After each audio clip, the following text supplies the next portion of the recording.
Hello చెప్పండి. Hello hello sir చెప్పండి sir. వినపడుతుందా?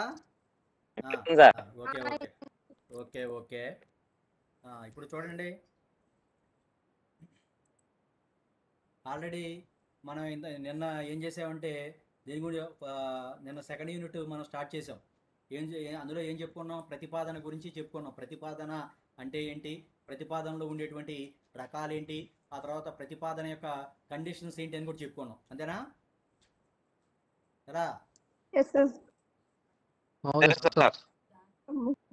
ప్రతిపాదన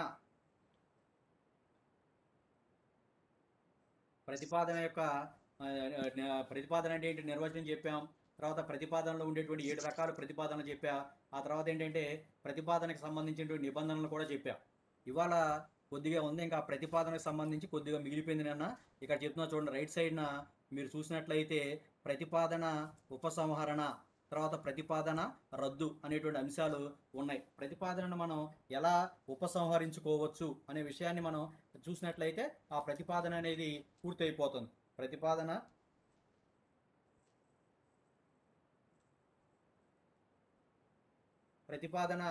మనకి ఎలాగా ఉపసంహరించుకోవచ్చు లేదా ప్రతిపాదనని ఎలా రద్దు చేసుకోవచ్చు అంటే, ప్రతిపాదనను రద్దు చేసుకోవడానికి మనకి సెక్షన్ 6 ప్రకారం, భారత కాంట్రాక్టు చట్టం 1872 సెక్షన్ 6 ప్రకారం 4 రకాలుగా ప్రతిపాదనని రద్దు చేసుకోవచ్చు. ఏంటంటే మొదటిది ఏంటంటే నోటీస్ ఇచ్చి ప్రతిపాదన రద్దు చేసుకోవచ్చు. రెండోది గడువు తీరడం ద్వారా ప్రతిపాదన రద్దు చేసుకోవచ్చు. మూడోది ఏంటంటే ప్రతిపాదనకర్త విధించినటువంటి షరతులను పూర్తి చేయనప్పుడు ప్రతిపాదన అనేది రద్దయిపోతుంది. తర్వాత నాలుగోది ఏంటంటే ప్రతిపాదనకర్త చనిపోయినప్పుడు లేదా మతి స్థిమితం కోల్పోయినప్పుడు కూడా ప్రతిపాదన అనేది ఉపసంహరణ కానీ లేదా రద్దు కావడం అనేది జరుగుతుంది. ఇవి సెక్షన్ 6 ప్రకారం, భారత కాంట్రాక్టు చట్టం 1872 సెక్షన్ 6 ప్రకారం ప్రతిపాదనను ఉపసంహరించుకోవడం. ఇవి కాకుండా ఇంకేమున్నాయంటే కౌంటర్ ప్రతిపాదన చేసినప్పుడు కూడా ఏమవుతుందంటే ప్రతిపాదన రద్దయిపోవడం అనేది జరుగుతుంది. తర్వాత ప్రతిపాదనను నిర్దేశించిన విధంగా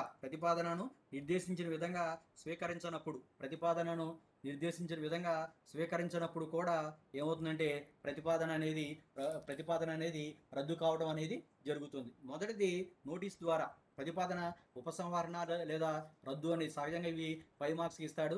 ప్రతిపాదన ఎట్లా ఉపసంహరణ చెందుతుంది లేదా ప్రతిపాదన ఎట్లా రద్దు అవుతుంది అన్నప్పుడు మనం ఈ 6 పాయింట్లు కూడా రాయాల్సి ఉంటుంది. మొదటిది ఏంటంటే నోటీస్ ద్వారా ప్రతిపాదన అనేది రద్దు అవుతుంది, ఉపసంహరణ లేదా రద్దు అవుతుంది. ప్రతిపాదించబడిన వ్యక్తికి, అంటే ఎవరికైతే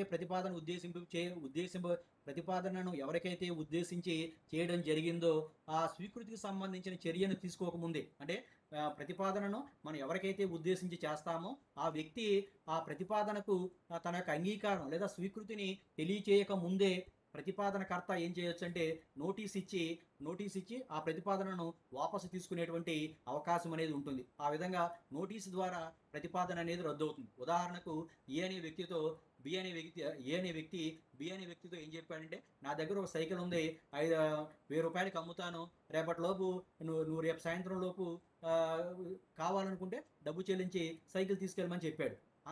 దాని బికి ప్రతిపాదన చేశాడు. కానీ రేపు సాయంత్రానికంటే ముందే ఏం చెప్పాడంటే మళ్ళీ బితో, నేను నా సైకిల్ అమ్మదాల్చట్లేదు, అమ్మాలనుకోవటం లేదు, కాబట్టి ఆ ప్రతిపాదన రద్దు చేసుకుంటున్నాను అని చెప్పి నోటీస్ ద్వారా అతనికి తెలియజేసినట్లయితే ఆటోమేటిక్గా ప్రతిపాదన అనేది రద్దు అవుతుంది. నోటీస్ ద్వారా ప్రతిపాదన అనేది రద్దు కావడం జరుగుతుంది. గడువు తీరడం ద్వారా, రెండోది ఏంటంటే గడువు తీరడం ద్వారా ప్రతిపాదన అనేది రద్దు అవుతుంది. ప్రతిపాదనకర్త నిర్ణయించిన గడువులోగా స్వీకృతిని తెలియచేయకపోతే ప్రతిపాదన అనేది రద్దు అవుతుంది. గడువు అనేది లేనప్పుడు సరైన సమయంలో ప్రతిపాదనకర్త స్వీకృతిని తెలియచేయాలి. ఒకవేళ గడువు పెట్టాడు, ఈ గడువు తేదీ లోపలే ప్రతిపాదన చేసే వ్యక్తి నువ్వు స్వీకృతి తెలిపితేనే నేను దానిని ఈ నిర్ణీత సమయంలోనే నువ్వు స్వీకృతిని తెలిపితే అది కాంట్రాక్ట్ అవుతుంది, లేకపోతే చెల్లదు అని చెప్పాడు అనుకోండి, ఆ సమయంలోనే ప్రతిపాదనకర్త ఎప్పుడైతే గడువు పెట్టాడో గడువులో ఎప్పుడు మాత్రమే స్వీకృతి తనకు అంగీకారాన్ని తెలియజేస్తే అది అగ్రిమెంట్ అనేది ఏర్పడుతుంది. అది ఏమవుతుందంటే అలా కాకుండా గడువు తేదీ ఏది లేదనుకోండి, మాట్లాడకండి. గడువు తేదీ ఏదీ లేదనుకోండి. గడువు తేదీ గడువు తేదీ లేనప్పుడు మాట్లాడకండి. గడువు తేదీ లేనప్పుడు సరైన సమయంలో మాట్లాడకండి. గడువు తేదీ లేనప్పుడు సరైన సమయంలో ఏం చేయాలంటే స్వీకర్త తన యొక్క అంగీకారాన్ని తెలియచేయాలి. ఆ విధంగా తెలియచేయకుంటే ఏమవుతుందంటే ఆటోమేటిక్గా ప్రతిపాదన అనేది రద్దు అవుతుంది. ఇక మూడోది ఏంటంటే ప్రతిపాదనకర్త విధించిన షరతులను పూర్తి చేయనప్పుడు. ప్రతిపాదనకర్త ఏదైనా షరతులు పెట్టాడనుకోండి, ఆ షరతులను స్వీకర్త పూర్తి చేయకపోతే ఆటోమేటిక్గా ఏమవుతుందంటే ప్రతిపాదన అనేది రద్దు అవుతుంది. ఉదాహరణకు ఎస్ అనే వ్యక్తి బి అనే వ్యక్తితో నా దగ్గర కొన్ని సరుకులు ఉన్నాయి, కొనుగోలు చేస్తావా అని ప్రతిపాదన చేశాడు. ఒకవేళ నువ్వు సరుకులను కొనుగోలు చేయదలిచినట్లయితే 36/2021 తేదీకి ముందుగా అడ్వాన్స్ చెల్లించి 36/2021 తేదీకి ముందుగా అడ్వాన్స్ చెల్లించి సరుకులను రిజర్వ్ చేసుకోమని చెప్పాడు అనుకుందాం. కానీ బి ఈ తేదీకి ముందుగా కొనుగోలు ప్రతిఫలాన్ని ఎస్గా చెల్లించకపోయినట్లయితే ఏమవుతుందంటే ఎస్ చేసినటువంటి ప్రతిపాదన అనేది రద్దు అవుతుంది. కాబట్టి ఏటమ్మా హలో రేవతి మాట్లాడకండి అమ్మా. ప్రతిపాదన చేసేటప్పుడు స్వీకర్తకి ఏమైనా కండిషన్స్ పెట్టినట్లయితే స్వీకర్త ఆ కండిషన్స్ని ఏం చేయాలంటే ఫుల్ఫిల్ చేయాలి, నిర్వర్తించాలి. అలా నిర్వర్తిస్తేనే అది సక్రమమైన కాంట్రాక్ట్ అనేది అవుతుంది.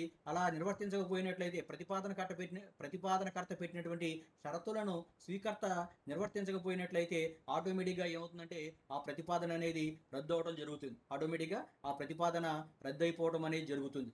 తర్వాత నెక్స్ట్ ఏంటంటే ప్రతిపాదనకర్త చనిపోయినప్పుడు లేదా మరణించినప్పుడు. ప్రతిపాదన చేయబడినటువంటి వ్యక్తి స్వీకర్తకు తెలియచేయక ముందే ఆ ప్రతిపాదనకర్త చనిపోయాడని కానీ లేదా మతి స్థిమితం కోల్పోయాడని విషయం తెలుసుకున్నప్పుడు ఆటోమేటిక్గా ఏమవుతుందంటే ప్రతిపాదన రద్దు అవుతుంది. ప్రతిపాదించబడిన వ్యక్తి స్వీకృతిని తెలియచేయకముందు, అంటే స్వీకర్త తన యొక్క స్వీకృతిని ప్రతిపాదన చేసిన వ్యక్తికి తెలియచేయక ముందు స్వీకర్తకు ప్రతిపాదనకర్త చనిపోయాడని కానీ లేదా ప్రతిపాదనకర్తకి పిచ్చెక్కిందని కానీ తెలిసినట్లయితే ఆటోమేటిక్గా ఏమవుతుందంటే ఆ ప్రతిపాదన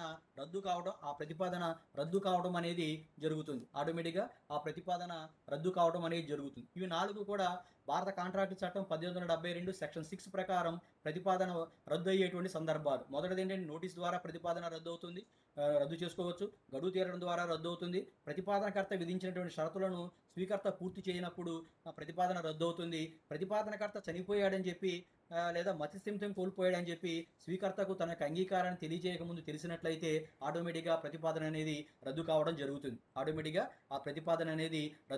జరుగుతుంది. ఇక నెక్స్ట్ ఈ 4 దేని ప్రకారం అంటే భారత కాంట్రాక్టు చట్టం 1872 సెక్షన్ 6 ప్రకారం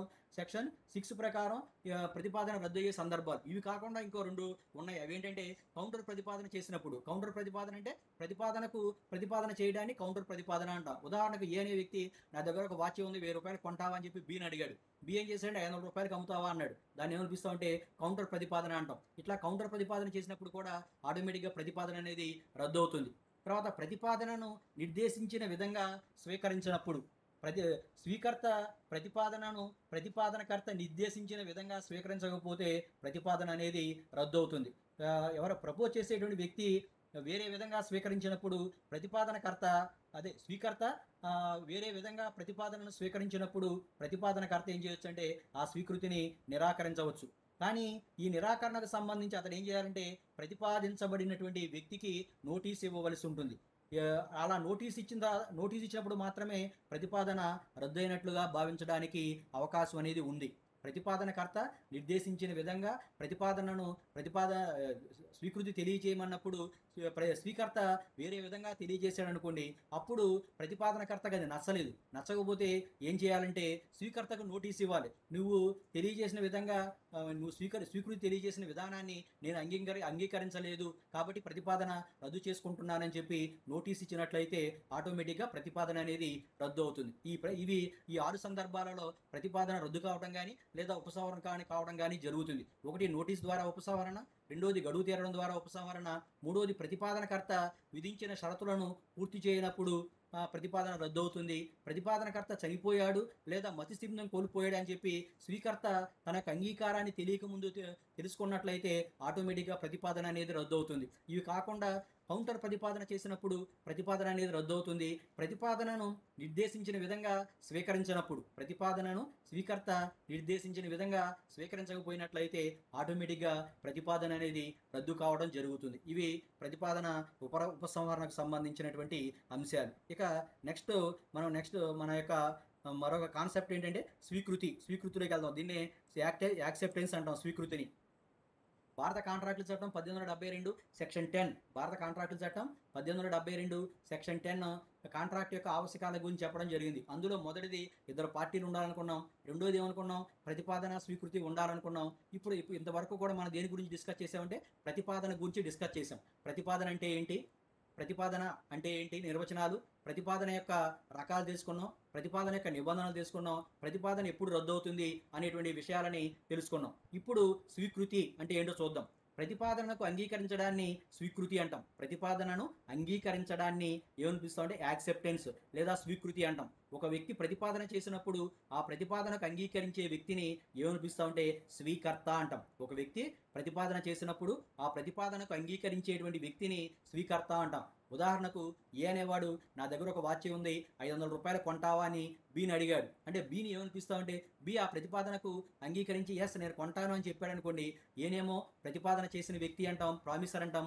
బీనేమో ప్రామిసీ లేదా స్వీకర్త యాక్సెప్టార్ అని చెప్పి చెప్పడం జరుగుతుంది. ప్రతిపాదనను అంగీకరించడాన్ని స్వీకృతి అంటాం. ఒక వ్యక్తి ప్రతిపాదన చేసినప్పుడు ఆ ప్రతిపాదనకు అంగీకరించేటువంటి వ్యక్తిని ఏమనిపిస్తామంటే యాక్సెప్టార్ లేదా ప్రామిసీ లేదా స్వీకర్త అని చెప్పి చెప్పడం జరుగుతుంది. భారత కాంట్రాక్టుల చట్టం 1872 సెక్షన్ 2 సబ్ సెక్షన్ బి ప్రకారం ప్రతిపాదనను ఎవరిని ఉద్దేశించి అయితే చేయడం జరిగిందో అట్లాంటి వ్యక్తి ఆ ప్రతిపాదనకు సమ్మతిస్తే అతడు ఆ ప్రతిపాదనకు స్వీకృతి తెలియజేశాడని చెప్పి అర్థంగా భావించాలి. భారత కాంట్రాక్టుల చట్టం 1872 సెక్షన్ 2 సబ్ సెక్షన్ బి ప్రతిపాదన ఎవరిని ఉద్దేశించి అయితే చేయడం జరిగిందో అట్లాంటి వ్యక్తి ఆ ప్రతిపాదనకు సమ్మతిస్తే ఆ ప్రతిపాదనకు అతడు స్వీకృతి తెలియచేశాడు అని అర్థం. ప్రతిపాదనను ఎవరిని ఉద్దేశించి అయితే చేయడం జరిగిందో ఆ వ్యక్తి ఆ ప్రతిపాదనకు తన యొక్క అంగీకారాన్ని తెలియచేసినట్లయితే అతడు సమ్మతిని తెలియచేసినట్లయితే ఆ ప్రతిపాదనకు అతడు స్వీకృతి తెలియచేశాడని స్వీకృతిని తెలియచేశాడని చెప్పి భావించడం జరుగుతుంది. తర్వాత ఇక నెక్స్ట్ స్వీకృతి రకాలు. స్వీకృతి ఎన్ని రకాలుగా? స్వీకృతి అనేది 2 రకాలుగా ఉంటుంది. స్వీకృతి రకాలు. నెక్స్ట్ స్వీకృతి రకాలు. స్వీకృతి ఎన్ని రకాలంటే ఒకటి భావ ప్రకటన స్వీకృతి, రెండోది ఏంటంటే ప్రచ్ఛన్నమైనటువంటి స్వీకృతి. ఒకటి భావ ప్రకటన స్వీకృతి, రెండోది ప్రచ్ఛన్నమైనటువంటి స్వీకృతి. భావ ప్రకటన స్వీకృతి అంటే ఏంటంటే ప్రతిపాదింపబడినటువంటి వ్యక్తి తన అంగీకారాన్ని నోటి మాటల ద్వారా కానీ లేదా లిఖితపూర్వకంగా కానీ తెలియజేసినట్లయితే అట్లాంటి స్వీకృతిని ఏమనిపిస్తామంటే భావ ప్రకటన స్వీకృతి అంటాం. స్వీకర్త తన యొక్క అంగీకారాన్ని ప్రతిపాదింపబడిన వ్యక్తికి అంటే ప్రామిసర్కి నోటి మాటల ద్వారా కానీ లేదా లిఖితపూర్వకంగా కానీ తెలియజేసినట్లయితే అట్లాంటి స్వీకృతిని ఏమనిపిస్తామంటే భావ ప్రకటన స్వీకృతి అంటాం. రెండోది ఏంటంటే ప్రచ్ఛన్నమైనటువంటి స్వీకృతి. వ్యక్తుల యొక్క ప్రవర్తనపై ఆధారపడి ఉంటుంది. స్వీకృతి తెలియజేసిన వ్యక్తి తన ప్రవర్తనపై ఆధారపడి అంగీకారాన్ని తెలియజేసినట్లయితే దాన్ని ఏమనిపిస్తామంటే ప్రచ్ఛన్నమైనటువంటి స్వీకృతి. దాన్ని ఏమనిపిస్తాం? ప్రచ్ఛన్నమైనటువంటి స్వీకృతి అంటాం. ఉదాహరణకు ఒక వేలంలో వస్తువుల అమ్మకం కోసం వేలం జరుగుతుంది. వేలంలో బి అనే వ్యక్తి అధిక ధరకు ఆ వస్తువులను పాడాడు. వెంటనే అధిక ధరకు పాడిన వెంటనే ఏం చేశాడంటే వేలం వేసే వ్యక్తి ఏం చేశాడంటే వేలాన్ని ఆపేశాడు. అంటే వారిద్దరి మధ్య అంటే అధిక ధరకు ప్రకటించడం అనేది ఏమవుతుందంటే ప్రచ్ఛన్నమైనటువంటి అధిక ధరకు ప్రకటించాడు. వేలం వేసే వ్యక్తి వేలాన్ని ముగించేశాడు. అంటే అది వేలం వేసే వ్యక్తి అధిక ధరకు వస్తువులను పాడిన వ్యక్తి యొక్క ప్రతిపాదనకు అంగీకరించాడని చెప్పి భావించవలసి ఉంటుంది. అది ప్రత్యామ్నాయమైనటువంటి స్వీకృతి. దీనికి సంబంధించి ఏంటంటే ఒక కేసు కూడా మనకి ఉంది. దీనికి సంబంధించి మన దగ్గర ఒక కేసు ఉంటుంది. అదేంటిదంటే వి రావ్ వర్సెస్ ఏ రావ్ అనేటువంటి ఒక కేసు ఉంది. వి రావ్ వర్సెస్ ఏ రావ్ అనేటువంటి ఒక కేసు ఉంది. వి రావ్ అని వర్సెస్ ఈ కేసులో ఏం జరుగుతుంది ఈ కేసులో ఏం జరుగుతుందంటే ఓ అనేటువంటి ఒక వృద్ధురాలు తన మేడకోడలైనటువంటి ఎస్తో ఒక ప్రతిపాదన చేస్తుంది. వీరావు వర్సెస్ ఏ రావు అనేటువంటి కేసులో ఓ అనేటువంటి వృద్ధురాలు తన మేనకోడలైనటువంటి ఎస్తో ఒక ప్రతిపాదన చేసింది. ఏ ప్రతిపాదన ఏంటంటే ఆ ప్రతిపాదన ప్రకారం ఎస్ తన వద్దకు వచ్చి ఉన్నట్లయితే ఆమెకు తన ఆస్తిని బదిలీ చేస్తానని వాగ్దానం చేసింది. తర్వాత ఎస్ ఏం చేసిందంటే ఎట్లాంటి సమాధానం చెప్పకుండా ఓ వద్దకు వచ్చి ఆమెతో పాటు ఉంది. ఇది కొంతకాలం తర్వాత ఈ ఎస్ ఏం చేస్తుందంటే ఆస్తిని తన పేర బదిలీ చేయమని కోరితే ఓ నిరాకరిస్తుంది. అప్పుడు ఎస్ కోర్టుకి వెళ్తుంది. కోర్టు ఏమని తీర్పు చెప్తుందంటే ఓ చేసినటువంటి ప్రతిపాదనకు ఎస్ వచ్చి ఆమె దగ్గర ఉండటం అనేది స్వీకృతి, అంటే ప్రవర్తన ద్వారా స్వీకృతిని తెలియజేసింది కాబట్టి ఓ ప్రకటించిన విధంగా తన ఆస్తినంతటినీ కూడా తన మేనకోడలైన ఎస్కు బదలాయింపు చేయాలి అని చెప్పి వీరావు వర్సెస్ ఏరావు అనే కేసులో కోర్టు తీర్పు ఇవ్వడం అనేది జరిగింది. కాబట్టి స్వీకృతిని ఈ రెండు రకాలుగా ఎలాగైనా సరే తెలియజేయచ్చు. భావ ప్రకటన స్వీకృతి, రెండవది ప్రత్యామ్నాయమైనటువంటి స్వీకృతి. భావ ప్రకటన స్వీకృతి, రెండవది ఏంటంటే ప్రత్యామ్నాయమైనటువంటి స్వీకృతి. తర్వాత స్వీకృతిని తెలియచేయటం. స్వీకృతిని రెండు రకాలుగా తెలపవచ్చు. సాధారణ ప్రతిపాదన చేసినప్పుడు స్వీకృతిని తెలియచేయటం, ప్రత్యేక ప్రతిపాదన చేసినప్పుడు స్వీకృతిని తెలియచేయడం. స్వీకృతిని తెలియచేసేటువంటి పద్ధతులు, స్వీకృతిని తెలియజేసే పద్ధతులు రెండు. ఒకటి సాధారణ ప్రతిపాదన, రెండోది ప్రత్యేకమైనటువంటి ప్రతిపాదన. సాధారణ ప్రతిపాదన చేసినప్పుడు ఇది ప్రజలందరికీ కూడా ఉద్దేశించి చేసినటువంటి ప్రతిపాదన అవుతుంది. ఈ సాధారణ ప్రతిపాదన అంటే ప్రజలందరినీ ఉద్దేశించి చేసేటువంటి ప్రతిపాదనని సాధారణ ప్రతిపాదన అంటాం. సాధారణ ప్రతిపాదనకు ఎవరైనా సరే స్వీకృతిని తెలియజేయచ్చు. ఎవరు స్వీకృతి తెలియజేసినా సరే అది సక్రమమైనటువంటి స్వీకృతిగానే పరిగణింపబడుతుంది. నిన్న మనం కార్లిల్ versus carbolic smoke ball company limited అనే విషయంలో మనం నేర్చుకున్నాం. గుర్తుందా? నిన్న కార్లిల్ వర్సెస్ కార్బోలిక్ స్మోక్ బాల్ అనే కంపెనీ కేసు చెప్పాను నిన్న. హలో శివతేజ. అవును సార్, గుర్తుంది sir. కార్లిల్ versus carbolic smoke ball company limited influenza వ్యాధికి సంబంధించి ఒక మందును తయారు చేస్తారు. ఆ కేసు చెప్పాను. ఇన్ఫ్లుయెంజా వ్యాధి అంటే ఊపిరితిత్తులకు వచ్చేటువంటి జబ్బు. ఆ కేసు ప్రకారం ప్రతిపాదన సాధారణ ప్రతిపాదన అయినప్పుడు దానికి ఎవరైనా సరే అంగీకారం తెలియజేయచ్చు. ఎవరు అంగీకారం తెలియజేసినా సరే అది సక్రమమైనటువంటి స్వీకృతి అవుతుంది. రెండోది ఏంటంటే ప్రత్యేక ప్రతిపాదన. ప్రత్యేక ప్రతిపాదన ఏంటంటే ప్రతిపాదన ఎవరిని ఉద్దేశించి అయితే చేయడం జరిగిందో ఆ వ్యక్తి మాత్రమే ఆ ప్రతిపాదనకు తన అంగీకారాన్ని తెలియచేయాలి. అప్పుడు మాత్రమే అది సక్రమమైన స్వీకృతి అవుతుంది. ఆ ప్రతిపాదనను ఉద్దేశింపబడినటువంటి వ్యక్తి కాకుండా ఇతరులు స్వీకృతి తెలియజేసినట్లయితే అది ఆ స్వీకృతి చెల్లదు. దీనికి సంబంధించి ఒక కేసు ఉంది. ఏంటంటే బౌల్టన్ వర్సెస్ జోన్స్ అనేటువంటి ఒక కేసు ఉంటుంది. ఏంటంటే బౌల్టన్ వర్సెస్ జోన్స్ అనేటువంటి ఒక కేసు ఉంది. ఈ కేసులో ఏం చేస్తాడంటే ఈ కేసులో బి అనే వ్యక్తి నడుస్తున్న వ్యాపారాన్ని, బికి చెందినటువంటి లేకపోతే సపోజ్ ఏ అనే వ్యక్తి ఒక వ్యాపారం ఉంది. దాన్ని ఎవరు కొనుగోలు చేస్తారంటే బి అనే వ్యక్తి కొనుగోలు చేస్తాడు. ఏకు ఒక వ్యాపార సంస్థ ఉంది, దానిని బికి కొనుగోలు చేస్తాడు. సి అనే వ్యక్తి ఏం చేస్తాడంటే ఏ యొక్క కస్టమర్ అతను చాలా కాలం నుంచి ఏ దగ్గర వస్తువులను కొనుగోలు చేస్తున్నాడు. అందుచేత సి ఏం చేశాడంటే నెలవారీ సరుకులు పంపించమని చెప్పి సరుకుల ఆర్డరు ఏకు పంపించాడు. కానీ ఏం చేశాడు? తన వ్యాపారాన్ని బికి విక్రయించాడు. అందుచేత ఏం చేశాడంటే తనకు వచ్చినటువంటి సి నుంచి వచ్చిన ఆర్డర్ని బికి పంపించాడు. బికి పంపించగానే బి ఏం చేశాడంటే ఆర్డర్ ప్రకారం సరుకులని సికి పంపించేశాడు. కానీ చాలా కాలం వెయిట్ చేసినా సరే సి నుంచి డబ్బులు రావట్లేదు. అప్పుడు బి అనేవాడు సరుకులు పంపించాడు కాబట్టి సిని అడుగుతాడు. సి నిరాకరిస్తే బి అనేవాడు ఏం చేస్తాడంటే తన డబ్బును వసూలు చేసుకోవడానికి కోర్టుకి వెళ్తాడు. అప్పుడు కోర్టు ఏమైనా తీర్పు చెప్తుందంటే సి ఎవరికి ప్రతిపాదన చేశాడు? ఏకి ప్రతిపాదన చేశాడు. కానీ ఎవరు అంగీకరించారు? ఏ వ్యాపారాన్ని బికి అమ్మేయడం మూలంగా బి అంగీకరించాడు. కాబట్టి అది సక్రమమైనటువంటి స్వీకృతి కాదు. ఏ ప్రతిపాదన ఎవరిని ఉద్దేశించి అయితే చేశాడో అతడు మాత్రమే స్వీకృతి తెలియచేయాలి. సి ఎవరిని ఉద్దేశించి అయితే ప్రతిపాదన చేశాడో అతడు మాత్రమే స్వీకృతిని తెలియచేయాలి. సి సరుకులు పంపించమని ఎవరికి ప్రతిపాదన చేశాడు?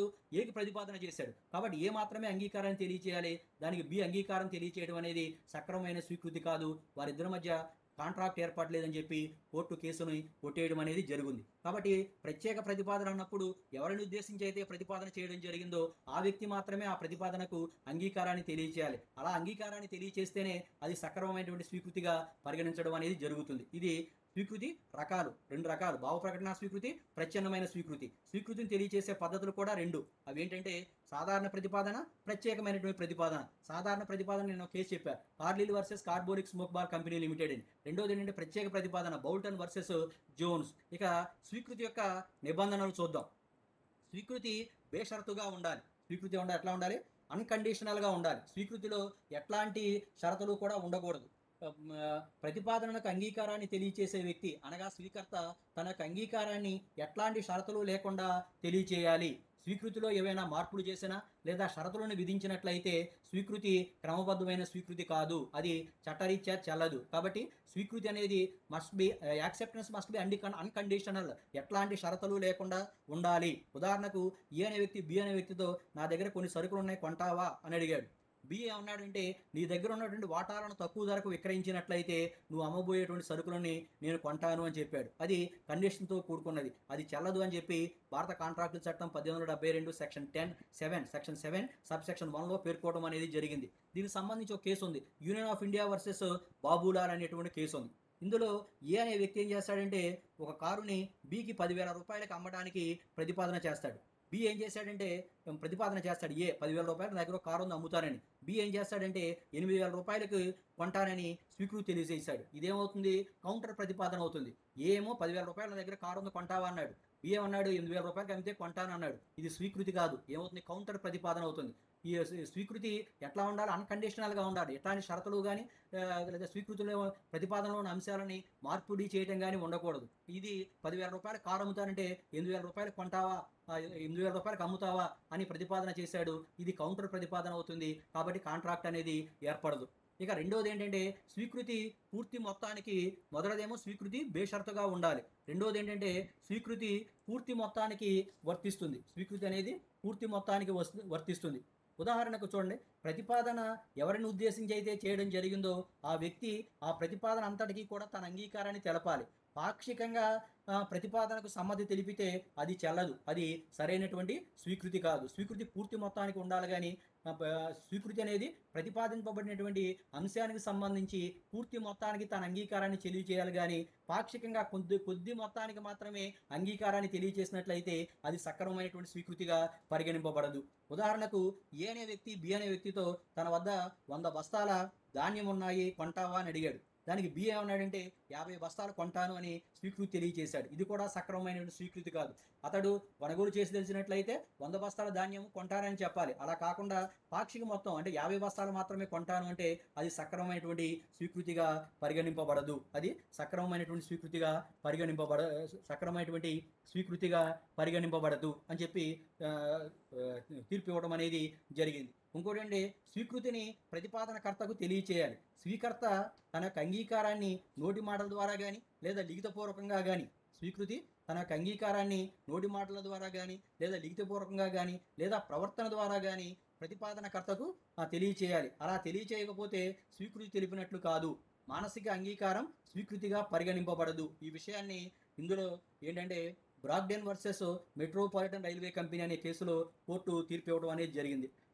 ప్రతిపాదనకర్తకు స్వీకర్త తన యొక్క అంగీకారాన్ని నోటి మాటల ద్వారా కానీ లిఖితపూర్వకంగా కానీ ప్రవర్తన ద్వారా కానీ తెలియచేయాలి. అలా తెలియచేయకుండా కాముగా ఉన్నట్లయితే అది ఏంటంటే స్వీకృతిగా పరిగణించడానికి అవకాశం అనేది ఉండదు. ఈ విషయాన్ని Bragdon versus metropolitan railway company అనే కేసులో కోర్టు తీర్పు ఇవ్వడం అనేది జరిగింది. ఇందులో ఏం జరుగుతుందంటే బ్రాగ్డన్ అనేటువంటి వ్యక్తి ఏం చేస్తాడంటే బ్రాగ్డన్ అనేటువంటి వ్యక్తి ఒక బొగ్గు వ్యాపారి. అతడు ఏం చేస్తాడంటే ఈ మెట్రోపాలిటన్ రైల్వే కంపెనీకి బొగ్గును సరఫరా చేయడానికి ఒక కాంట్రాక్టు కోసం ప్రతిపాదన చేస్తాడు. ఆ ప్రతిపాదన మీద మెట్రోపాలిటన్ రైల్వే కంపెనీ ఏం చేసిందంటే అంగీకరించాను అని చెప్పి తెలియజేసిన తర్వాత ఆ మేనేజరు ఆ లెటర్ని ఏం చేస్తాడంటే తన యొక్క సరువులో పెట్టుకుని అతడికి ప్రతిపాదనకర్తకి బ్రాగ్డన్కి పంపించడం మర్చిపోయాడు. తర్వాత బ్రాగ్డన్ ఏం చేస్తాడంటే ఈ విషయం బ్రాగ్డన్కు తెలుస్తుంది, వాళ్ళు అంగీకరించారనే విషయం బ్రాగ్డన్కు తెలుస్తుంది, కానీ అంగీకార పత్రం అనేది రాకపోయినట్లయితే ఈ బ్రాగ్డన్ ఏం చేస్తాడంటే మెట్రోపాలిటన్ రైల్వే కంపెనీ మీద కాంట్రాక్టు భంగానికి కోర్టులో కేసు వేస్తాడు. కోర్టు ఏమైనా తీర్పు చెప్తుందంటే మెట్రోపాలిటన్ రైల్వే కంపెనీ అంగీకరించినప్పటికీ కూడా అది ఆ స్వీకృతిని బ్రాగ్డన్కి తెలియచేయలేదు, అందుచేత కాంట్రాక్ట్ అనేది ఏర్పడలేదు అని చెప్పి ఈ బ్రాగ్డన్ వర్సెస్ మెట్రోపాలిటన్ రైల్వే కంపెనీ అనే కేసులో కోర్టు తీర్పు ఇవ్వడం అనేది జరిగింది. ఇక నెక్స్ట్ నాలుగోది ఏంటంటే స్వీకృతిని సరైన సమయంలోనే తెలియచేయాలి, స్వీకృతిని సరైన సమయంలోనే తెలపాలి. మూడోది ఏంటంటే స్వీకృతిని ప్రతిపాదనకర్తకు తెలపాలి. నాలుగోది ఏంటంటే స్వీకృతిని సరైన సమయంలోనే తెలియచేయాలి. ప్రతిపాదన సమయంలోనే ప్రామిసర్ స్వీకృతిని ఎప్పుడు తెలపాలో గడువు నిర్ణయించినట్లయితే ఆ గడువు లోపల తన సమ్మతిని తెలియచేయాలి. ప్రతిపాదన చేసే వ్యక్తి ప్రతిపాదన చేసేటప్పుడే స్వీకర్త తన యొక్క స్వీకృతిని ఎప్పుడు తెలియచేయాలో తెలిపినట్లయితే ఆ సమయంలోపే స్వీకర్త తన యొక్క అంగీకారాన్ని తెలియచేయాలి. గడువు లేకపోతే సరైన సమయంలో తెలియచేయచ్చు. సరైన సమయంలో స్వీకృతిని తెలపాలి. ప్రతిపాదనకు సమ్మతికి మధ్య చాలా కాలం తేడా ఉన్నట్లయితే స్వీకర్త దానిని నిరాకరించవచ్చు అని చెప్పి Ramsgate Victoria Hotel and Company versus Montefiore అనేటువంటి కేసులో కోర్టు తీర్పు ఇవ్వడం అనేది జరిగింది. Ramsgate Victoria Hotel and Company versus Montefiore అనే కేసులో కోర్టు తీర్పు ఇవ్వడం జరిగింది. ఏం జరిగిందంటే ఈ కేసులో ఎం అనే వ్యక్తి ఆర్ అనే కంపెనీ నుంచి వాటాలను కొనుగోలు చేయడానికి జూన్ 8వ తేదీన ప్రతిపాదన పంపాడు. కానీ కంపెనీ ఏం చేసిందంటే ఆ వాటాలను కేటాయిస్తున్నట్లుగా నవంబర్ 23వ తేదీన మెసేజ్ పంపింది. అప్పుడు ఎం ఏం చేస్తాడంటే ఆ వాటాలు తీసుకోవడానికి నిరాకరించాడు. సముచిత కాలంలో ఆ స్వీకృతి ఇవ్వలేదు కాబట్టి ఎం యొక్క ప్రతిపాదన రద్దయినట్లుగా భావించవచ్చు అని చెప్పి కోర్టు తీర్పు ఇవ్వడం జరిగింది. అతడు ఎప్పుడు ప్రతిపాదన చేశాడు? జూన్ 8వ తారీఖున ప్రతిపాదన చేశాడు. వీరెప్పుడు అంగీకారం తెలియజేశారు? నవంబర్ 23న అంగీకారం తెలియజేశారు. మధ్యలో జూన్ తర్వాత జూలై, ఆగస్టు, సెప్టెంబర్, అక్టోబర్ దాదాపు 5 నెలల పాటు కాలహరణం అనేది జరిగింది కాబట్టి ఆ ప్రతిపాదనకు ఈ అమ్మ అంగీకారం తెలియజేయాల్సినటువంటి అవసరం లేదు అని చెప్పి Ramsgate Victoria Hotel and Company versus Montefiore అనే కేసులో కోర్టు తీర్పు ఇవ్వడం అనేది జరిగింది. తర్వాత 5 ఏంటంటే ప్రతిపాదన తర్వాత స్వీకృతి అనేది ఉండాలి. ముందు కాంట్రాక్ట్ ఏర్పాటులో ప్రతిపాదననేమో ప్రథమ దశ అంటాం, స్వీకృతినేమో ఏమనిపిస్తాం ద్వితీయ దశ అంటాం. కాబట్టి ప్రతిపాదన ఉన్న తర్వాత మాత్రమే స్వీకృతి తెలపాలి. ప్రతిపాదన లేకుండా స్వీకృతి తెలిపినట్లయితే అది సక్రమమైనటువంటి స్వీకృతిగా పరిగణింపబడదు, అది చెల్లదు. ప్రతిపాదన ఫస్ట్, సెకండ్ స్టేజ్ స్వీకృతి. ప్రతిపాదన ఉంటేనే స్వీకృతి తెలపాలి. ప్రతిపాదన లేకుండా స్వీకృతి తెలియజేసినట్లయితే అది సక్రమమైన స్వీకృతి కాదు, చట్టరీత్యా చెల్లదు. ఉదాహరణకి ఏంటంటే ఒక కంపెనీలో వాటాల కోసం దరఖాస్తు చేయమని ఒక వ్యక్తికి ఒక కంపెనీ వాటాల కోసం దరఖాస్తు చేయనటువంటి ఒక వ్యక్తికి వాటాలను కేటాయించేసింది. ఆ విషయం తెలియక అతడు ఏం చేశాడంటే కంపెనీకి మళ్ళీ వాటాల కోసం దరఖాస్తు పెట్టుకున్నాడు. ఈ దరఖాస్తు పెట్టుకోక ముందు వారు ఏ కంపెనీ అయితే వాటాలని ఈ వ్యక్తికి కేటాయించిందో ఆ కేటాయింపు చెల్లదు అని చెప్పి కోర్టు తీర్పు ఇవ్వడం అనేది జరిగింది. ఎందుచేతంటే ఫస్ట్ ఏముండాలి? ప్రతిపాదన ఉండాలి. ఆ తర్వాత ఏముండాలి? స్వీకృతి అనేది ఉండాలి. ప్రతిపాదన ఫస్ట్ కాంట్రాక్ట్ ఏర్పాటులో ప్రథమ దశ ఏమో ప్రతిపాదన, రెండవ దశ ఏమో స్వీకృతి. ప్రతిపాదన తర్వాత మాత్రమే స్వీకృతి అనేది ఉండాలి. కానీ ప్రతిపాదన లేకుండా స్వీకృతి అనేది తెలియజేసినట్లయితే అది చట్టరీత్యా చెల్లదు. ఉదాహరణకు ఏ అనే వ్యక్తి ఏం చేశాడంటే ఒక కంపెనీలో వాటాల కోసం దరఖాస్తు పెట్టుకున్నాడు. ఇతను దరఖాస్తు పెట్టుకోక ముందే ఆ కంపెనీ ఏం చేసిందంటే ఇతనికి కొన్ని వాటాలను కేటాయించింది. ఈ విషయం తెలియక అతడు దరఖాస్తు పెట్టుకున్నాడు. దరఖాస్తు పెట్టుకోక ముందు అతడికి కంపెనీ కేటాయించినటువంటి వాటాల కేటాయింపు చెల్లదు అని చెప్పి కోర్టు తీర్పు ఇవ్వడం అనేది జరిగింది. ఇంకోటి ఏంటంటే ప్రతిపాదనకర్త నిర్దేశించిన విధంగా స్వీకృతిని తెలపాలి. స్వీకృతి తెలపడానికి ప్రతిపాదన చేసిన వ్యక్తి ఏదైనా పద్ధతిని సూచించినట్లయితే ఆ పద్ధతిలోనే స్వీకృతిని తెలియచేయాలి. స్వీకృతి తెలపాల్సినటువంటి విధానం ప్రతిపాదనకర్త సూచించినప్పుడు సాధారణమైన పద్ధతిలో స్వీకృతిని తెలియచేయవచ్చు. లేదా ప్రతిపాదనకర్త ఏం చేశాడంటే ప్రతిపాదన చేసేటప్పుడు నువ్వు టెలిగ్రామ్ ద్వారా స్వీకృతిని తెలియచేయాలి అని చెప్పాడు అనుకోండి, ఆ విధంగానే అతడు స్వీకృతిని తెలియచేయాలి. అంతేగాని ఉత్తరం రాసేసి ఉత్తరం ద్వారా నేను స్వీకృతిని తెలియచేశాడు అనుకోండి, ప్రతిపాదనకర్త దాన్ని యాక్సెప్ట్ చేయకపోవచ్చు. దాన్ని అంగీకరించాల్సినటువంటి అవసరం లేదని చెప్పి కోర్టు తీర్పు ఇవ్వడం అనేది జరిగింది. ప్రతిపాదనకర్త స్వీకృతి ఏ విధంగా తెలియచేయాలి అని చెప్పి నిర్దేశించాడో అదే విధంగా స్వీకృతిని తెలియచేయాలి. అలా కాకుండా వేరొక రకంగా స్వీకృతిని తెలియచేసినట్లయితే అది సక్రమమైనటువంటి స్వీకృతిగా పరిగణింపబడడానికి అవకాశం అనేది లేదు అని చెప్పి కోర్టు తీర్పు ఇవ్వడం అనేది జరిగింది. ఇక నెక్స్ట్ ప్రతిపాదన అమలులో ఉన్నప్పుడే స్వీకృతి. 7ది ప్రతిపాదన అమలులో ఉన్నప్పుడే స్వీకృతి. ప్రతిపాదన అనేది అమలులో ఉన్నప్పుడు మాత్రమే స్వీకృతిని తెలియచేయాలి. ప్రతిపాదన అమలులో ఉన్నప్పుడు స్వీకర్త తన యొక్క అంగీకారాన్ని తెలపాలి. ప్రతిపాదన సమయం పూర్తయిన తర్వాత స్వీకృతి తెలిపితే అది సక్రమమైనటువంటి స్వీకృతి కాదు, అందువలన కాంట్రాక్ట్ అనేది ఏర్పడదు. ఉదాహరణకు ఒక సంస్థ ఏపీపీఎస్సి అనే ఒక సంస్థ ఉంది. అది లెక్చరర్ పోస్టుల కోసం దరఖాస్తులను కోరుతూ నోటిఫికేషన్ ఇచ్చింది. ఆ నోటిఫికేషన్లో 31/12/2020 లోపు దరఖాస్తులను అందచేయమని చెప్పి కోరింది. కానీ ఆ తర్వాత 31/12/2020 తేదీన కాకుండా ఆ తర్వాత 1/10/2021 మనం దరఖాస్తు చేసుకున్నట్లయితే మన దరఖాస్తును వాళ్ళు తిరస్కరిస్తే ఈ దరఖాస్తు చేసిన వ్యక్తి కోర్టుకి వెళ్తాడు. కోర్టు ఏమని తీర్పు చెబుతుందంటే, ప్రతిపాదనకర్త ఎప్పుడైతే స్వీకృతిని తెలియజేస్తాడో ఆ సమయంలోనే స్వీకృతిని తెలియజేస్తే అది సక్రమమైనటువంటి కాంట్రాక్ట్ అవుతుంది. తేదీ ముగిసిన తర్వాత స్వీకృతిని తెలియజేసినట్లయితే అది సక్రమమైనటువంటి కాంట్రాక్ట్ కాదు, అందుచేత అది చెల్లదని చెప్పి కోర్టు తీర్పు ఇవ్వడం అనేది జరుగుతుంది. ఆ తర్వాత నెక్స్ట్ ఏంటంటే, ఆఫర్ ఇయ్యే స్వీకృతి తెలియజేయాలి. అంటే ప్రతిపాదన ఎవరికైతే ఉద్దేశించి చేయడం జరిగిందో ప్రతిపాదనను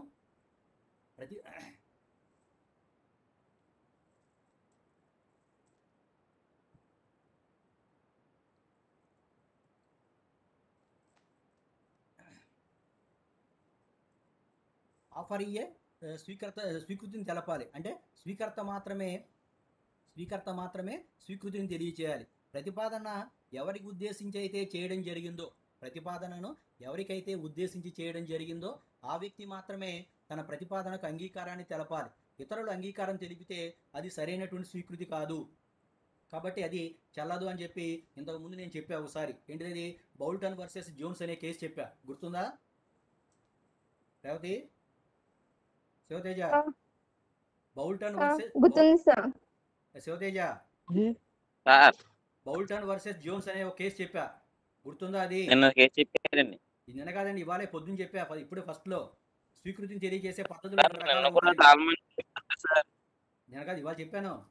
స్వీకృతిని తెలియజేసే పద్ధతులు రెండు ఉంటాయి. ఒకటి సాధారణ ప్రతిపాదన, రెండు ప్రత్యేక ప్రతిపాదన. సాధారణ ప్రతిపాదనకి ఏంటి కేసు చెప్పాం? కార్లిల్ versus carbolic smoke ball company limited చెప్పా. ప్రత్యేక ప్రతిపాదనకి ఏం చెప్పాను?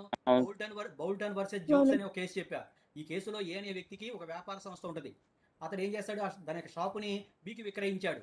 ఈ షాపు విక్రయించిన విషయం తెలియక సి అనేటువంటి ఒక ఖాతా ఏకి సంబంధించి సి అనే ఒక కస్టమర్ ఉంటాడు. అతను ఏం చేస్తాడంటే సరుకులు పంపించమని చెప్పి ఏకి ఒక ఆర్డర్ పంపిస్తాడు. ఏం చేశాడంటే తాను వ్యాపారాన్ని అమ్మేసి బీకి అమ్మేశాను కదా అని చెప్పి సి నుంచి తనకు వచ్చినటువంటి ఆర్డర్ని బీకి పంపిస్తాడు. బి ఏం చేస్తాడు? సరుకులన్నింటినీ కూడా తయారు చేసి ఆర్డర్ ప్రకారం సరుకులు కట్టి సికి పంపిస్తాడు. చాలా కాలం అయిపోయినా సరే సి నుంచి డబ్బులు రావట్లేదు. అందుచేత బి ఏం చేస్తాడంటే సిని డబ్బు చెల్లించమని ఆదేశిస్తాడు. సిఏ అడుగుతాడు. సి ఏమంటాడంటే, నేను నీకు ఆర్డర్ పెట్టలేదు, నువ్వు నాకు సరుకులు పంపించడం ఏంటి అని చెప్పి డబ్బు చెల్లించడానికి నిరాకరిస్తాడు. అప్పుడు బి ఏం చేస్తాడంటే కోర్టుకి వెళ్తాడు. కోర్టుకి వెళ్తే కోర్టు ఏమని తీర్పు చెప్తుందంటే, సి అనేవాడు ఎవరికి ప్రతిపాదన చేశాడు? ఏకు ప్రతిపాదన చేశాడు. కానీ ఆ ప్రతిపాదన ఏం చేశాడు? ఎవరికి ట్రాన్స్ఫర్ చేశాడు? బికి ట్రాన్స్ఫర్ చేశాడు. కాబట్టి అది చెల్లదు అని చెప్పి కోర్టు తీర్పు ఇవ్వడం అనేది జరిగింది. సి అనేవాడు ఎవరికైతే ప్రతిపాదన చేశాడో అతడు మాత్రమే సరుకులు సప్లై చేయాలి. ఏ మాత్రమే సరుకులు సప్లై చేయాలి. ఒకవేళ ఏ సరుకులు సప్లై చేసి సి డబ్బు చెల్లించకపోతే అతని మీద చర్య తీసుకునేటువంటి అవకాశం అనేది ఉంటుంది. కానీ ఇప్పుడు సి ప్రతిపాదన చేసింది ఎవరికి? ఏకి ప్రతిపాదన చేశాడు. కానీ సరుకులు పంపించింది ఎవరు? బి అనేవాడు సరుకులు పంపించారు. కాబట్టి సి అనేవాడు బికి ప్రతిపాదన చేయలేదు. కాబట్టి ఈ బి సి నుంచి ఆ సరుకుల యొక్క డబ్బులను వసూలు చేసుకునేటువంటి అవకాశం లేదు అని చెప్పి కోర్టు బౌల్టన్ వర్సెస్ జోన్స్ అనేటువంటి కేసులో తీర్పు ఇవ్వడం అనేది జరిగింది. ఇంతకుముందు ఫస్టే చెప్పాను, అది ప్రత్యేక ప్రతిపాదన అయినప్పుడు ఎవరిని ఉద్దేశించి అయితే ప్రతిపాదన చేయడం జరిగిందో ఆ వ్యక్తి మాత్రమే ఆ ప్రతిపాదనకు తన యొక్క అంగీకారాన్ని తెలియచేయాలి. ఇతరులు అంగీకారాన్ని తెలియచేస్తే చెల్లదు అని చెప్పి ముందే చెప్పా. ఇప్పుడు కూడా చెప్తాను అదే పాయింట్. స్వీకృతిని తెలపాలి. ఆఫర్ అయ్యే స్వీకృతి తెలపాలి. లేదా ఎవరిని ఉద్దేశించి అయితే ప్రతిపాదన చేయడం జరిగిందో ఆ వ్యక్తి మాత్రమే అంగీకారాన్ని తెలియచేయాలి. అప్పుడు మాత్రమే అది సక్రమమైనటువంటి స్వీకృతిగా పరిగణింపబడుతుంది అని చెప్పి బౌల్టన్ వర్సెస్ జోన్స్ అనేటువంటి కేసులో కోర్టు తీర్పు ఇవ్వడం అనేది జరిగింది. ఇక నెక్స్ట్ చూడండి, నెక్స్ట్ 9వ పాయింట్ చూడండి. 9వ పాయింట్ ఏంటంటే మౌనము అంగీకారం కాదు. 9వ పాయింట్ ఏంటంటే మౌనం అంగీకారం కాదు. ప్రతిపాదన ఏంటంటే ప్రతిపాదనకర్త చేసినటువంటి ప్రతిపాదనకు స్వీకర్త ఏం చేయాలంటే తన అంగీకారాన్ని తప్పనిసరిగా తెలియచేయాలి. అలా తెలియచేయకుండా మౌనంగా ఉన్నట్లయితే అది స్వీకృతిగా పరిగణింపబడదు. అది ఆ మౌనం అనేది స్వీకృతిగా పరిగణింపబడదు. వారిద్దరి మధ్య కాంట్రాక్ట్ ఏర్పడినట్లుగా భావించడానికి అవకాశం అనేది లేదు. కాబట్టి ఏం చేయాలంటే ఆహ్, న ప్రతిపాదన ప్రతిపాదన ఎవరిని ఉద్దేశించి అయితే చేయడం జరిగిందో ఆ వ్యక్తి ఏం చేయాలంటే ఆ ప్రతిపాదనకు తన యొక్క అంగీకారాన్ని తప్పనిసరిగా తెలియచేయాలి. అంగీకారాన్ని తెలియచేయకుండా కామ్‌గా ఉన్నట్లయితే, మౌనంగా ఉన్నట్లయితే అది స్వీకృతిగా పరిగణింపబడడానికి అవకాశం అనేది లేదు. కాబట్టి వారిద్దరి మధ్య ఎట్లాంటి కాంట్రాక్టు కూడా ఏర్పడడానికి అవకాశం అనేది లేదు. నెక్స్ట్ లాస్ట్‌ది ఏంటంటే స్వీకృతి, ఉపసంహరణ. స్వీకృతిని ఉపసంహరించుకోవటం. ఈ స్వీకృతిని ఎట్లా ఉపసంహరించుకోవచ్చు అంటే ఇంగ్లీష్ న్యాయశాస్త్రం ప్రకారం స్వీకృతిని ఉపసంహరించుకోవటానికి అవకాశం అనేది లేదు. ఒకసారి అంగీకారం తెలియజేసినట్లయితే ఆ అంగీకారాన్ని it is for ever permanent. దానిని వెనక్కి తీసుకునేటువంటి అవకాశం అనేది రివోక్ చేసుకునేటువంటి అవకాశం అనేది లేదు. కానీ భారతీయ న్యాయశాస్త్రం ప్రకారం స్వీకృతి ప్రతిపాదనకర్తకు చేరకముందు ప్రతిపాదనకర్త ఒక ప్రతిపాదన చేశాడు. ఆ ప్రతిపాదనకు స్వీకర్త తన అంగీకారాన్ని తెలియజేశాడు. తెలియజేసిన తర్వాత అది ప్రతిపాదనకర్తకు తెలియకముందే రద్దు చేసుకున్నట్లయితే భారతీయ న్యాయశాస్త్ర ప్రకారం అది చెల్లుతుంది. ఇంగ్లీష్ న్యాయశాస్త్రం ప్రకారం ఒకసారి స్వీకృతి తెలిపినట్లయితే దానిని ఉపసంహరించుకోవడానికి అవకాశం అనేది లేదు.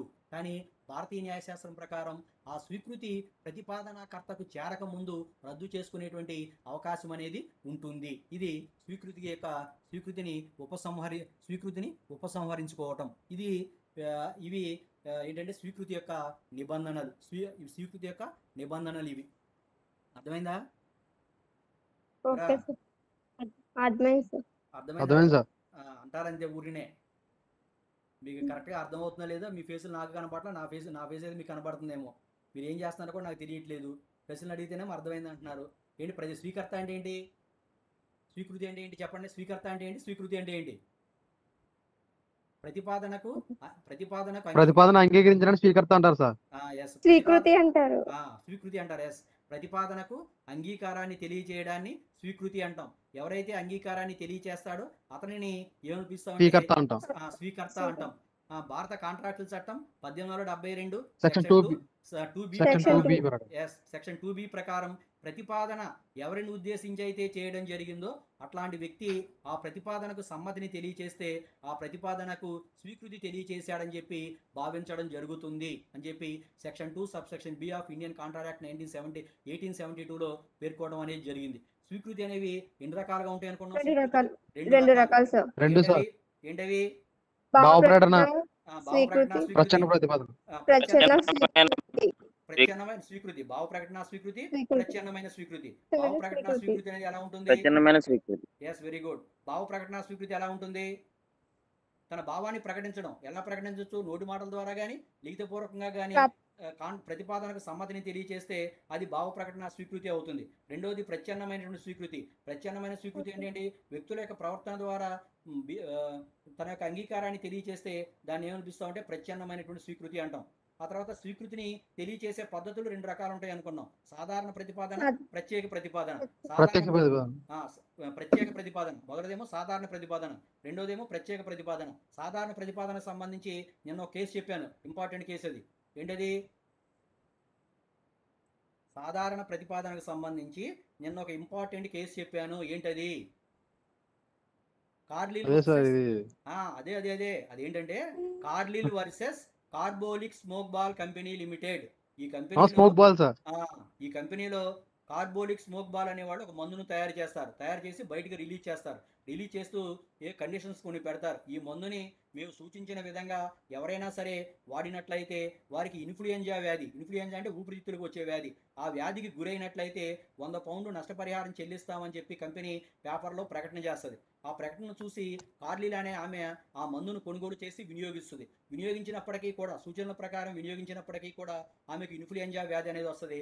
అప్పుడు ఆమె కోర్టు ఆ కంపెనీ వారిని అడుగుతుంది, మీ సూచనల ప్రకారమే నేను మందును కొనుగోలు చేసి విక్రయించాను, అయినప్పటికీ కూడా నాకు ఇన్ఫ్లుయెంజా వ్యాధి వచ్చింది, మీరు ప్రకటిస్తానన్న 100 పౌండ్ల బహుమానాన్ని ఇవ్వమని చెప్పి కోరితే వాడు ఏం చేస్తాడంటే నిరాకరిస్తాడు. అప్పుడు ఆమె కోర్టుకి వెళ్తుంది. కోర్టు కేసును పరిశీలించి కంపెనీ చేసిన ప్రతిపాదన ఏమవుతుందంటే సాధారణ ప్రతిపాదన ప్రతిపాదన అవుతుంది.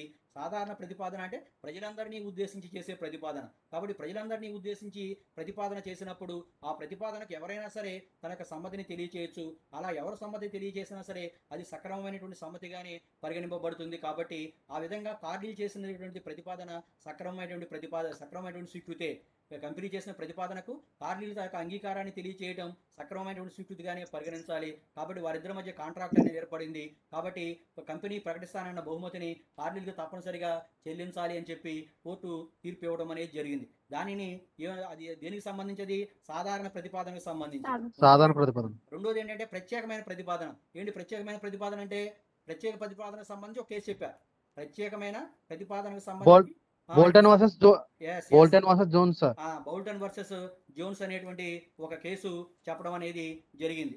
అది ఏంటంటే అది ఏంటంటే అవేంటంటే స్వీకృతిని తెలియజేసేటువంటి పద్ధతులు. సాధారణ ప్రతిపాదన చేసినప్పుడు స్వీకృతిని ఎలా తెలపాలి, ప్రత్యేక ప్రతిపాదన చేసినప్పుడు స్వీకృతిని ఎలా తెలపాలి అనేది. ఇక నెక్స్ట్ స్వీకృతికి సంబంధించినటువంటి నిబంధనలు ఉన్నాయి. కనపడుతుంది స్క్రీన్ మీద లెఫ్ట్ సైడ్ ఉన్నాయి, కనపడుతున్నాయా? స్వీకృతి నేను రోల్ చేస్తున్నా చూడండి, రెడ్ కలర్ లో. స్వీకృతికి సంబంధించినటువంటి నిబంధనలు 10 నిబంధనలు ఉన్నాయి. స్వీకృతి అనేది అన్కండిషనల్. స్వీకృతి ఎట్లాంటి షరతులు లేకుండా ఉండాలి. రెండోది ఏంటంటే స్వీకృతి పూర్తి మొత్తానికి ఉండాలి. పాక్షిక మొత్తానికి స్వీకృతి తెలియజేస్తే అది సక్రమమైనటువంటి స్వీకృతి కాదు, అది చెల్లదు. కాబట్టి స్వీకృతి అనేది పూర్తి మొత్తానికి చెల్లేటట్లుగా ఉండాలి.